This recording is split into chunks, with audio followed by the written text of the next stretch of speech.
Aanihin na po natin mga kaibigan ang ating sampalok mula sa pagtanim. 3 taon na po diyan sa paso at ganito na po ang itsura niya. Atin po ilipat ito sa banga at gawin po natin siyang cascade mga kaibigan. Isa pong pagsisikap, pasensya at sakripisyo ang ating ginawa nito 3 taon mga kaibigan. At ito na ngayon ang itsura niya na ating inilagay sa isang paso na banga, no? At ito, cascade na cascade mga kaibigan at mga kabonsay. So, madali lang po. Magtanim kayo ng buto ng sampalok at alagaan nyo hanggang abot ng 3 taon. At ganito ang gusto ninyo.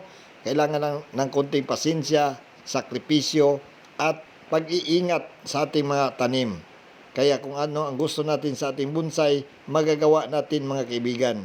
Basta habaan lang natin ating pasensya, makukuha natin ang ating gusto na mangyari sa ating itinatanim. Kagaya rin yan ng ating sa buhay, pag mayroon tayong pinapangarap, kailangan natin sakripisyo at pagtitiis hanggat makamit natin ang ating gusto. Kaya dito sa bonsai, matuto tayo na sakripisyo at pagtitiis.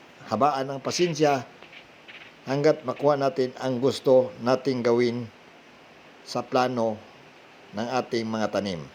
Maraming salamat po sa inyong pagpapanood.